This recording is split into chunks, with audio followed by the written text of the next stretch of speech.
Bienvenidos amigos, un gusto saludarlos en nombre de todo el equipo de EWTN Noticias. Soy Eddie Rodríguez Moreno. Yo soy Isabel Díaz Monsalve, muy contenta de estar nuevamente con ustedes. Vamos con los titulares. Por Cuaresma, el Papa Francisco hace un llamado a la reconciliación, aunque resulte difícil perdonar. Y con motivo de este tiempo de renovación espiritual, el Santo Padre se fue de retiro. Tendremos todos los detalles con nuestro corresponsal Álvaro de Juana. Experto analiza pros y contras del posible acuerdo entre el Vaticano y China. Empezamos en el noticiero compartiéndoles el llamado que hace el Papa Francisco a perdonar y dejarse perdonar en esta Cuaresma, ya que es la única forma de alcanzar la paz. En un mensaje publicado con motivo de la campaña de Fraternidad 2018, promovida por la Conferencia Episcopal de Brasil, el Papa Francisco invitó a perdonar y a dejarse perdonar durante la Cuaresma, aunque resulte difícil, ya que es la única forma de alcanzar la paz. En el anuncio dirigido al cardenal Sergio da Rocha, arzobispo de Brasilia y presidente de la Conferencia Episcopal de Brasil, el Santo Padre manifestó que dejar de lado el resentimiento, la rabia, la violencia y la venganza son condiciones necesarias para vivir como hermanos y hermanas. El pontífice afirmó que durante este tiempo cuaresmal se une a la Iglesia en Brasil para celebrar la campaña Fraternidad y Superación de la Violencia, cuyo objetivo es promover la cultura de la paz, de la reconciliación y de la justicia a la luz de la palabra de Dios. En ese sentido, el Santo Padre recordó que Jesús vino para darnos vida plena y agregó que en la medida en que Él esté en medio de nosotros, la vida se convierte en un espacio de fraternidad y de dignidad para todos.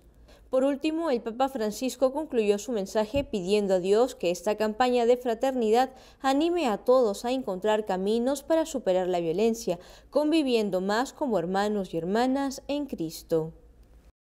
Y en preparación para el Sínodo de los Obispos que se realizará en octubre de este año 2018, se llevará a cabo en Roma una reunión en donde los jóvenes serán los grandes protagonistas. Veamos.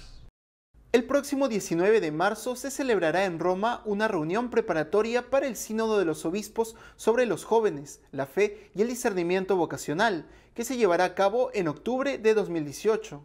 A través de una rueda de prensa, el cardenal Lorenzo Baldisseri, secretario general de la Secretaría del Sínodo de los Obispos, explicó los objetivos que tendrá el encuentro preparatorio. De acuerdo al purpurado, esta reunión presinodal busca escuchar a los jóvenes con todas sus alegrías y tristezas para ayudarlos a encontrar el sentido de sus vidas. Asimismo, el cardenal Baldisseri dijo que este momento de encuentro fomentará una colaboración entre jóvenes y adultos, buscando la buena comunicación generacional. Finalmente, el secretario general del Sínodo de los Obispos dijo que de esta reunión saldrá un documento que se entregará al Papa Francisco y será debatido por los obispos durante el Sínodo de octubre de este año. Ahora nos enlazamos con nuestro corresponsal Álvaro de Juana, quien nos trae toda la información desde el Vaticano. Adelante, Álvaro. Eddie, Isabel, bueno, pues nos encontramos ya en plena Cuaresma y por eso el domingo durante el Ángelus el Papa Francisco quiso hablar de nuevo del significado de este tiempo litúrgico tan importante en la Iglesia. ¿Y cuál sería el evangelio más típico de la Cuaresma? Bueno, pues sin duda alguna el de las tentaciones de Jesús en el desierto, y sobre esto habló el domingo el Papa. El pontífice explicó que Jesús no necesita convertirse, pero como hombre debe pasar por la prueba de las tentaciones en el desierto. El Papa aseguró que esta preparación consiste en el combate contra el espíritu del mal, algo que también nos afecta de lleno porque, dijo, todos estamos llamados a afrontar al maligno mediante la oración, para ser capaces, con la ayuda de Dios, de vencerlo en nuestra vida cotidiana. Además, dijo que la Cuaresma es un tiempo de penitencia y no de tristeza. Se trata, en cambio, de un compromiso alegre y serio para desnudarnos de nuestro egoísmo, de nuestro hombre viejo, y renovarnos según la gracia de nuestro bautismo. Por último, resaltó que solo Dios puede donar la verdadera felicidad y aseguró que es inútil que perdamos nuestro tiempo en buscarla más allá, en las riquezas, en los placeres, en el poder o en la carrera. Álvaro, y el Papa ha iniciado su tradicional retiro espiritual de Cuaresma, ¿verdad? Sí, como otros años, el domingo por la tarde se subió de nuevo al autocar junto a algunos miembros de la Curia del Vaticano y puso rumbo a los ejercicios espirituales. Vamos a ver si os parece cómo fue su salida del Vaticano y cómo fue su llegada. Hasta el viernes 23 de febrero, el Papa y varios miembros de la Curia permanecerán en la Casa Divino Maestro de la localidad italiana de Ariccia, a unos 40 minutos a las afueras de Roma. Este año los ejercicios espirituales están dirigidos por el padre José Tolentino y tienen por tema Elogio de la Sed. Cada jornada inicia con la misa a las 7:30 de la mañana y a continuación hay una meditación a las 9:30. A las 4 de la tarde se imparte una segunda meditación seguida de la adoración eucarística y de las vísperas. Para el último día, el viernes 23, solo se ha programado una meditación. Y algunas de ellas son la sed de Jesús, la ciencia de la sed, escuchar la sed de las periferias, la beatitud de la sed y las lágrimas encuentran la sed. Y si os parece bien, ahora vamos a saciar la curiosidad de nuestros espectadores, muchos de los cuales nos han preguntado sobre la casa a la cual acude el Papa Francisco junto a los miembros de la Curia para el retiro cuaresmal. Nosotros, como no podía ser de otra manera, la hemos visitado, hemos estado allí y ahora se la vamos a enseñar. Este lugar de meditación, situado en el área de Castelli Romani, en la diócesis de Albano, que pertenece a Roma, está rodeado de 12 hectáreas de bosque que la convierten en un lugar privilegiado para el retiro. Además, el bosque que envuelve la casa permite 2 recorridos de meditación, con esculturas de mármol que ilustran las estaciones del Vía Crucis y los misterios del Rosario. El edificio es la única casa religiosa de la zona y solo acoge retiros espirituales. Fue fundada hace 55 años por voluntad de don Alberione con el título de Divino Maestro, el nombre con el que la familia Paulina llama a Jesús. Y desde Roma informó para EWTN Noticias Álvaro de Juana. Muchas gracias, Álvaro, por tu información y estaremos rezando por el Santo Padre y los miembros de la Curia en estos ejercicios espirituales. En otras noticias, el director de la Sala de Prensa del Vaticano, Greg Burke, confirmó que el Papa Francisco mantiene todos los meses reuniones con víctimas de abusos sexuales. A través de un comunicado, el director de la Sala de Prensa de la Santa Sede, Greg Burke, confirmó que varias veces al mes el Papa Francisco se reúne con víctimas de abusos sexuales, ya sea de forma individual o en grupos. El vocero del Vaticano afirmó que el Santo Padre escucha a las víctimas y trata de ayudarlas a sanar las graves heridas causadas por los abusos sufridos y agregó que las reuniones se desenvuelven en la máxima privacidad, en respeto a las víctimas por sus sufrimientos. De esta manera, Burke confirma la información publicada por la revista jesuita italiana La Civiltà Cattolica, en la que se transcribe contenido de los diálogos que mantuvo el pontífice con miembros de la Compañía de Jesús durante su viaje apostólico a Chile y Perú. Según esta publicación, el Papa Francisco dijo que los viernes se encuentra habitualmente con víctimas de abusos sexuales y aseguró que este escándalo por parte del clero es la desolación más grande que sufre la Iglesia. Por otro lado, el Papa llamó la atención sobre el hecho de que haya varias congregaciones relativamente nuevas cuyos fundadores han caído en estos abusos. En ese sentido, destacó que el abuso en estas comunidades es siempre fruto de una mentalidad vinculada al poder, que debe solucionarse en sus raíces malignas. Asimismo, añadió que hay 3 niveles de abusos que van juntos: abuso de autoridad, abuso sexual y corrupción económica. Un sacerdote misionero y experto en la Iglesia Católica en China analizó detalladamente un posible acuerdo que la Santa Sede y China estarían negociando para designar obispos en el país asiático. En una entrevista realizada por CNA, agencia en inglés del grupo ASI, el padre italiano Bernardo Cervellera, editor de la agencia de noticias Asia News, abordó las implicancias del posible acuerdo que se estaría gestando entre el Vaticano y China para lograr que la Iglesia alcance una presencia estable en el país asiático. El sacerdote italiano explicó que este acuerdo podría traer mayor libertad para los católicos del país comunista. Sin embargo, cuestionó sus implicancias dado que se desarrolla en el marco de un régimen que hasta ahora ha luchado para erradicar la religión de la sociedad. En ese sentido, el presbítero afirmó que de llegar a un acuerdo, el Vaticano debe impulsar una mayor libertad religiosa. Como se sabe, las relaciones diplomáticas entre China y la Santa Sede se rompieron en 1951, 2 años después de la llegada al poder de los comunistas, quienes expulsaron a los clérigos extranjeros.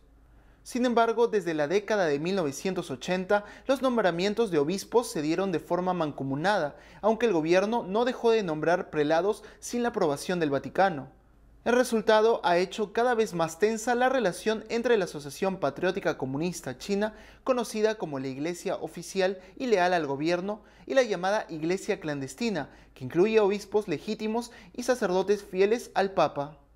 Estos últimos son permanentemente asediados por las autoridades comunistas, llegando incluso a ser encarcelados. Sin embargo, como parte del acuerdo que podría concretarse en abril de este año, se espera que el Vaticano reconozca oficialmente a 7 obispos que no están en comunión con Roma, incluyendo a 2 o 3 cuya excomunión ha sido declarada de manera explícita por la Santa Sede. Según algunas fuentes, el acuerdo sería similar al del Vaticano y Vietnam, en el que la Santa Sede propone 3 nombres de obispos para que el gobierno escoja a uno. Por otro lado, el padre Cervellera dijo a CNA que el gobierno chino considera que la religión es una amenaza para la coexistencia social y explicó que, en su opinión, hacer llegar una concesión para llegar al acuerdo es el paso que se necesita para mostrar que la Iglesia no está interesada en derrocar al gobierno del país asiático. Por otro lado, en una entrevista al cardenal Pietro Parolin, secretario de Estado del Vaticano, publicada en el Vatican Insider a fines de enero, el purpurado italiano resaltó que el principal objetivo de la Santa Sede en el diálogo con China es salvaguardar la comunión en la Iglesia, siguiendo el curso de la tradición y la constante disciplina eclesiástica. Pues es una situación muy difícil la que viven los católicos chinos, pero recemos para que esta situación pueda desenlazarse de la mejor manera para toda la Iglesia católica. Un momento delicado para la Iglesia en China, considerando las pretensiones del gobierno chino de controlar toda actividad y de considerar la religión un problema social oficialmente. Por otro lado, la Santa Sede lanzó una entretenida iniciativa que tiene como fin recaudar fondos a favor de la caridad del Papa Francisco. Veamos. La Secretaría para las Comunicaciones y el Óvulo de San Pedro lanzaron la iniciativa Ordinary Heroes o Héroes Ordinarios, la cual busca recaudar fondos a favor de la caridad del Papa mediante la venta de camisetas con el graffiti del Super Papa Francisco, un divertido retrato del Santo Padre como superhéroe que apareció el 2014 en una de las calles cercanas a la Plaza de San Pedro y que fue pintado por Mauro Pallotta. El histórico futbolista de la AS Roma y de la selección italiana Francesco Totti se sumó a esta iniciativa e invitó a otros como Diego Armando Maradona a unirse también. La camiseta con la firma de la estrella italiana será enviada luego a otros jugadores y personalidades de la cultura y el espectáculo para que se sumen así al proyecto solidario. Entre las obras de caridad a las que irá destinado el dinero obtenido por la venta de las camisetas se encuentran el servicio a los ancianos en las periferias, la ayuda a las poblaciones golpeadas por desastres naturales y la atención sanitaria en lugares como Lampedusa, donde llegan miles de migrantes. Si desea adquirir las camisetas del Super Papa Francisco, que vienen en distintos colores, puede hacerlo a través de las librerías vaticanas o en línea, ingresando al sitio web que aparece en pantalla. En México se presentó un nuevo libro, Tragedia y Crisol, que es el resultado de una investigación sobre los diferentes ataques que han recibido sacerdotes de este país. Hace unos días se presentó el libro Tragedia y Crisol del sacerdocio en México, un documento que reúne más de 2 décadas de investigación y seguimiento de crímenes, secuestros y desapariciones de sacerdotes, religiosos y laicos en el país.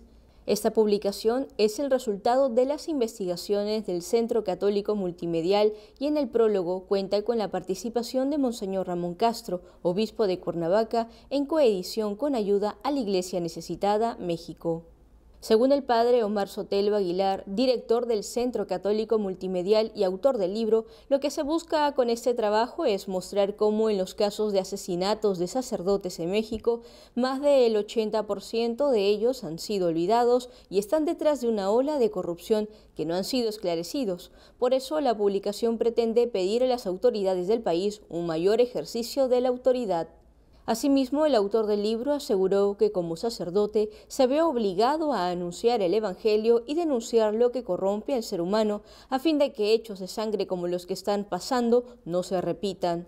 Quienes quieran acceder al libro pueden encontrarlo en México en las librerías San Pablo o en la página web que aparece en pantalla. Amigos, tenemos que hacer una pausa, pero al volver, nuevo anuncio en Bolivia alienta al país a vivir como pueblo consagrado al Señor. Gobierno de Estados Unidos asegura que distinguir baños por sexo no es discriminar. En Argentina se desarrolló una multitudinaria muestra de fe a la Virgen de la Gruta. Ya volvemos con más en EWTN Noticias.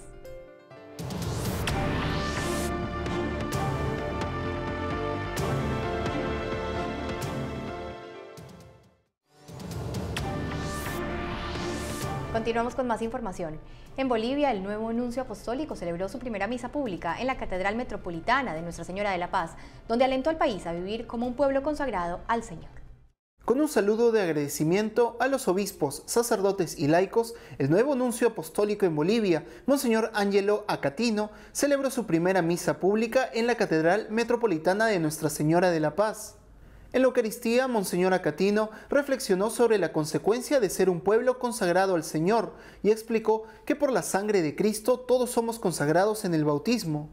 En ese sentido, el nuevo nuncio en Bolivia manifestó que todos los bautizados estamos llamados a vivir la condición de consagrados, según el estado de vida, y dar testimonio de Cristo, aunque explicó que para la Iglesia la consagración toma su sentido más profundo en la vida religiosa, ya que el fin último es la donación de uno mismo para servir de manera incondicional.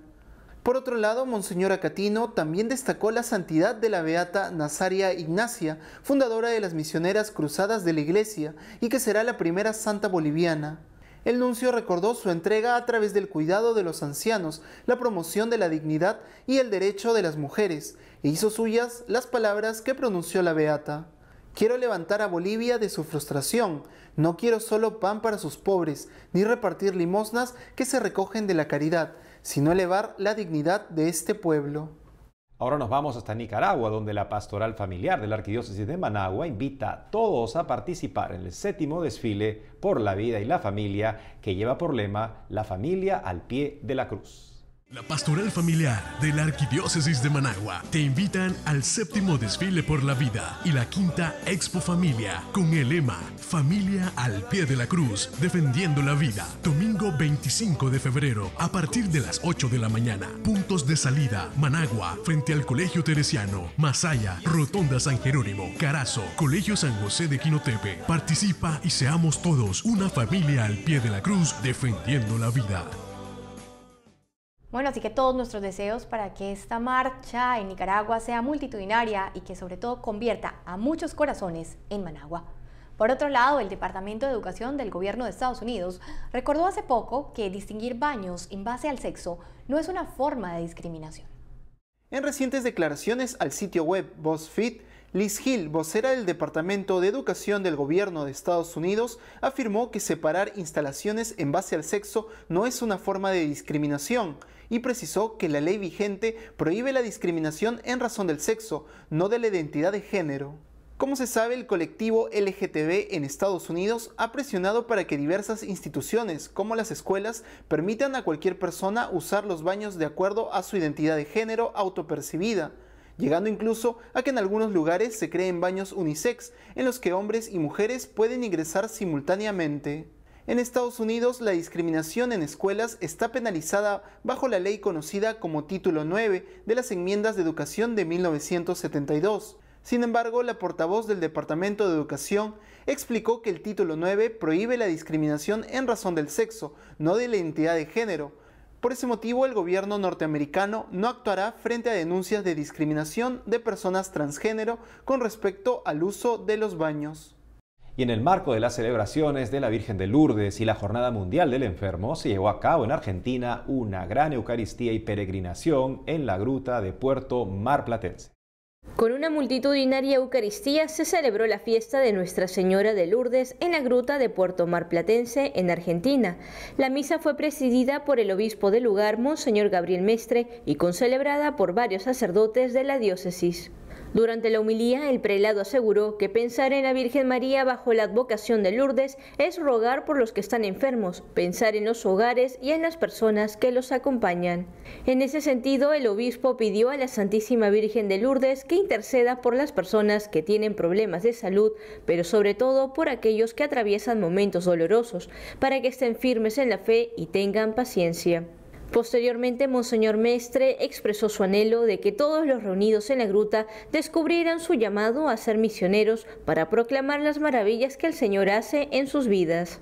Al finalizar la Eucaristía se llevó a cabo una procesión con la imagen de la Virgen de Lourdes, donde también participó el prelado, quien encomendó al Señor los 44 tripulantes del submarino Ara San Juan, que desapareció el pasado 16 de noviembre de 2017.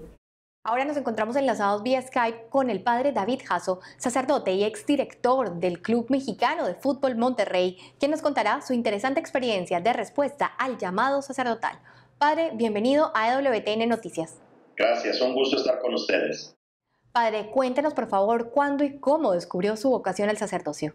Yo la descubrí muy a temprana edad. Soy exalumno de los colegios maristas en Monterrey, México, y me llamó siempre la atención su alegría y su presencia. Y a los 17 años entré por primera vez al seminario en 1995. Estuve por 8 años y medio en el seminario, luego salí 10 años, he regresado en 2013 y me acabo de ordenar hace 3 semanas. Padre, ¿y cómo fue el paso por el Club Monterrey y qué recuerdos guarda? Claro, en esos 10 años que estuve fuera, luego de estar 8 en el seminario, recuerdo mucho aspectos importantes como el acompañar a los jugadores. Yo fui primero coordinador de responsabilidad social, de tal modo que estamos muy de cerca con la comunidad, devolviéndole a la afición pues un poco de lo mucho que recibimos de ella, y por supuesto de la mano de grandes técnicos y jugadores como Víctor Manuel Bucetich, Ricardo Lavolpe, Miguel El Piojo Herrera, Luis Miguel Salvador, uno de mis jefes, Jorge Urdiales, el presidente del club, y por supuesto grandes jugadores como Aldo de Nigris, Luis Ernesto Pérez, Jesús Cabrito Arellano, que me fueron descubriendo algo que yo no veía en mí, porque me decían curita y padrecito, o porque había estado en el seminario, pero yo no descubría que realmente Dios me seguía llamando.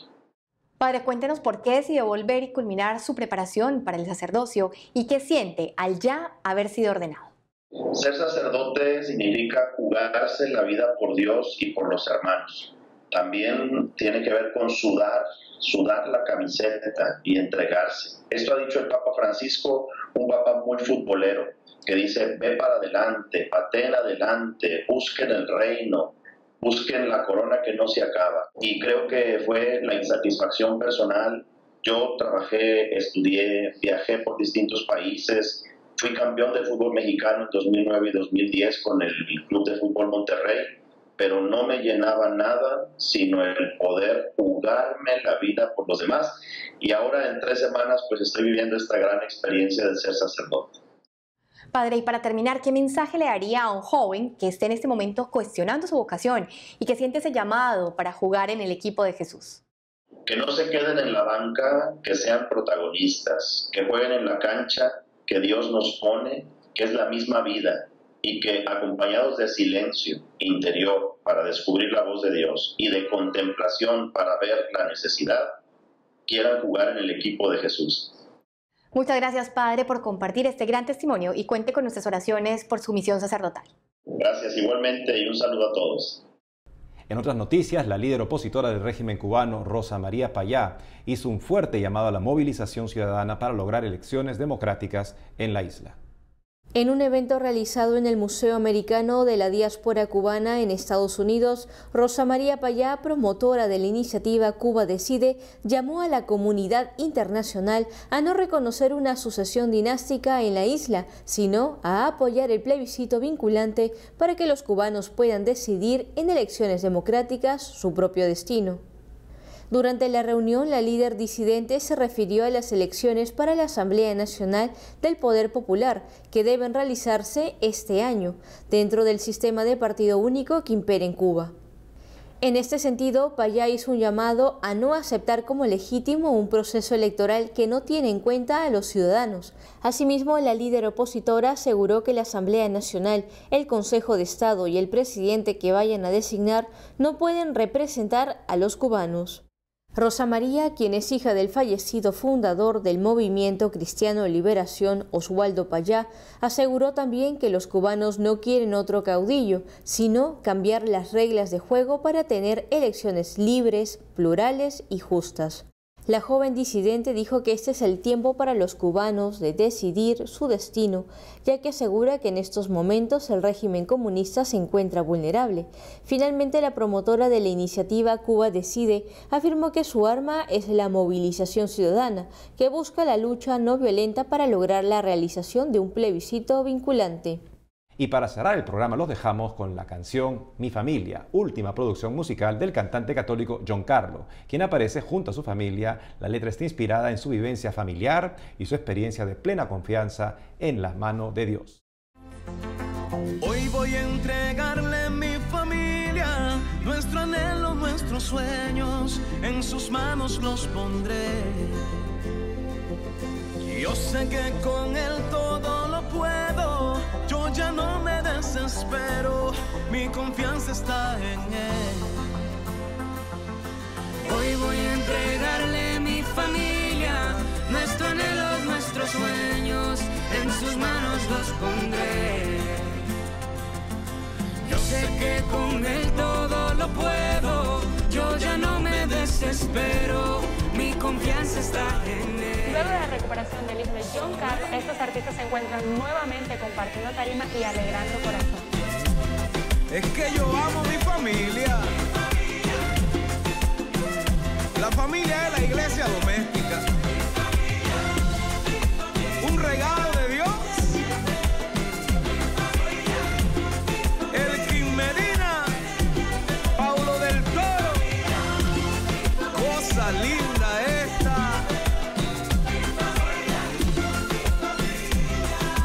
Y que vivan todas las familias del mundo.